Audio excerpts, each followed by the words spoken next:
Cigarettes and marijuana have been used for centuries, but only recently has the process of vaporizing these substances become popular.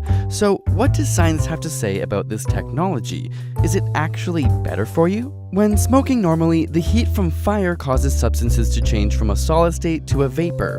In cigarettes, this releases nicotine, which is absorbed into your bloodstream through the lungs, causing increased heart rate, constricted blood vessels, release of dopamine in the brain, and feelings of alertness. But because nicotine is a stimulant, once it's no longer present, you crash and crave more, which ultimately leads to addiction in many people. In the case of marijuana, the active component THC is aerosolized and follows the same pathway into your body, but with different effects, which we explain in our video, Your Brain on Marijuana, here. Smoking only takes 6 seconds for the active compounds to reach your nervous system, unlike chewing tobacco or eating edible marijuana, which takes much more time, but you have to inhale smoke in the process. This smoke consists of partially burned particles, which creates tar in your body, has cancer-causing effects, blackens teeth, and destroys taste buds. This is where vaping comes in. If you can heat the active components enough to become aerosolized without starting a combustion reaction with the other compounds, then you theoretically get fast effects without the damage of smoke inhalation. Vaping typically involves a glass or metal chamber which has an electrical current passing through it. This way it can heat to a controlled temperature, creating a vapor with minimal combustion, meaning you inhale much less smoke. For marijuana users, vaporizers have become popular as the plant material can be heated to a specific temperature, usually between 185 to 210 degrees Celsius, allowing just the THC-containing vapor to be extracted. For e-cigarettes, using a liquid solution instead of dried tobacco has become popular. This e-liquid contains water, nicotine, a base, and occasionally flavorings, and vaporizes at a much lower temperature. But this is where things get tricky.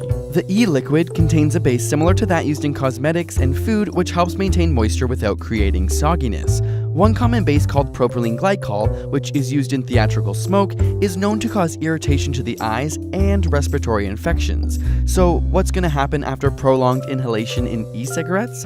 Scientists are still studying these effects, and even though in America the FDA has given the seal of approval, much is still unknown. E-liquid can also differ greatly between manufacturers, with barely any regulation for additives. Some have been found to contain diacetyl, a chemical that is known to give butter its buttery taste.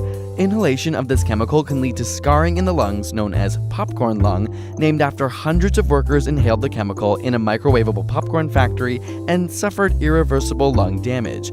This is an example of how the lack of quality control in e-cigarettes should be a significant concern. But current evidence does indicate that vaporizers administer nicotine with far less adverse effects due to decreased carcinogenic products and smoke inhalation. But less harmful does not mean safe.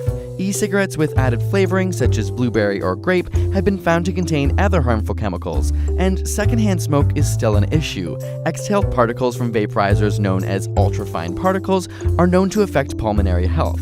Others are worried that because these e-cigs are deemed healthier, that they're becoming more appealing for young people. A study reported that continued use of e-cigarettes for teens in grades 6 to 12 had increased from 6% to 20% over 3 years. On the other hand, much of the information we have on the adverse effects of smoking comes from long-term studies, with cancers appearing much later in life. Since vaporizer use is relatively new, we simply don't have the same access to longitudinal studies. So we'll wait to see what the future brings. Special thanks to Audible for supporting this episode and giving you a free audiobook at audible.com/ASAP. This week, we wanted to recommend the book Elon Musk, Tesla, SpaceX, and the Quest for a Fantastic Future by Ashley Vance, which explores the full spectacle and arc of the genius's life, work, and vision. You can get a free copy at audible.com/ASAP or any others of your choice from a massive selection. We love them as they're great when you're on the go. Don't forget to ask your burning questions and subscribe for more weekly science videos.